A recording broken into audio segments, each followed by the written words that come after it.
Greetings. Today is August the 27th, and thank you for joining me, your host, Shirley Singleton, here at the Techno Analyst, where we will be discussing topics of interest in the blockchain, cryptocurrency, and fintech spaces. It is my goal to help make these spaces more accessible to people from all backgrounds and walks of life so that the masses may benefit from this technology. We will be discussing current topics of interest while filling in the gaps in knowledge as we go. Today, our topic is Cardano. As many of you know, Cardano is my favorite blockchain. I have been a fan of Cardano since 2017 when I first entered the space. But first, a little housekeeping. I am not a financial advisor, and all content on this podcast is for educational and informational purposes. At the time of this recording, Bitcoin is at 47,000, Ethereum is at 3,000, and Cardano is at $2.59. Dogecoin is at 27 cents, but at this point, does anybody really care? So as many of you know, the Alonzo hard fork for Cardano is coming up in September, around September the 15th. So what does this mean? With the Alonzo hard fork, we will be getting smart contracts. And smart contracts will open up a whole new world for Cardano.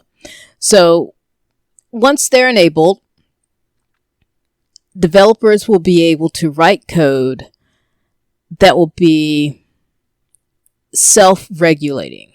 This means that all of the things that you hear about that are happening on the Ethereum blockchain with DeFi, decentralized finance, and will be able to happen on the Cardano blockchain. That includes the ability to create loans for individuals to get collateralized loans. That includes the ability to create NFTs. That includes the ability to create customized smart contracts that could lead to the ability to sell and buy houses, all kinds of things, such as DGEB. And what is DGEB? DGEB is a crypto-backed algorithmic stablecoin contract, and it acts as an autonomous bank. So this means that this smart contract can control the reserves of the base coin, and it can mint and burn stable coins and reserve coins in order to hold to the currency that it's pegged to. The process includes charging fees, which accumulate in the reserve. Holders of the reserve coins assume the risk of price fluctuation, but also benefit from the fees collected.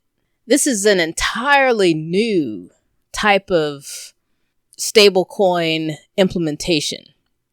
So we've all seen and heard about, some of the issues with stable coins like Tether, where it's supposed to be pegged against the US dollar. And then there's issues of, well, is it really $1 to one Tether? So with DGEB, all of that is taken care of through the smart contract. And this has been peer reviewed by academia. Another thing about DGEB is that it doesn't have to be pegged to the US dollar. DGEB can be pegged to other currencies as long as the protocols have been set up for that. So also with smart contracts comes a multi-chain ecosystem. And what that means is, like on Ethereum, you have all those ERC20 tokens where everybody and their cousin has made a coin and it does whatever. One of the other problems that Ethereum has that Cardano is looking to solve is the gas fee prices, the fee issue. On the Ethereum blockchain, gas is so expensive, or it can be expensive. I believe I've shared a story with you before where I had created an NFT, and the NFT, I was only going to charge like maybe $10 for the NFT, but it cost me $50 to create it. So having said that, I am now going to give that NFT away. So I will be posting this podcast on YouTube at the Techno Analyst YouTube channel. And the first person to request it in the comment section, I will get with privately and transfer the NFT to them. This is just one of the ways that I plan on giving back to the Techno Analyst community, because by you taking your time to listen to these podcasts, it means the world to me. In other Cardano news, last week, the Japanese exchange BitPoint became the first cryptocurrency exchange to list the token in Japan.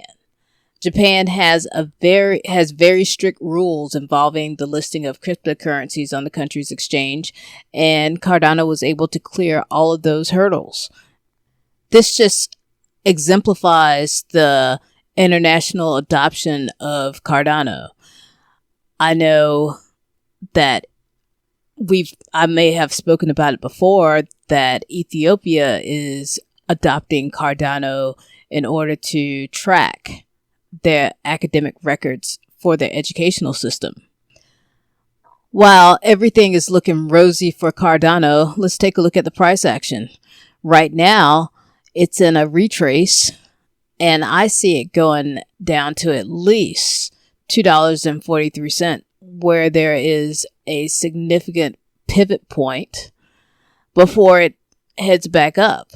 I think that based off of some of the indicators that I've seen and some of the price patterns in the technical analysis, that coming up on September, heading into September towards the 15th, I believe that Cardano will easily rise to the $3.50 level. Maybe to some of the indicators are even looking at like $4, but I'm being conservative and I see it around $3.50 to $3.60. Long-term price action, I'm very bullish. If we look at the Ethereum chart and we go back to 2016, it was trading around $1 at the beginning of the year, but by the end of the year, it was at $7. So at the beginning of this year, Cardano was trading at 20 cents.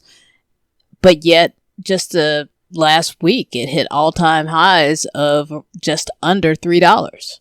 So anything is possible. So that's it for this episode of the Techno Analyst. I really appreciate everyone for joining in. And don't forget about the NFT giveaway over on YouTube. I will leave a link in the description of the podcast, of the audio podcast. And stay safe and safe trading.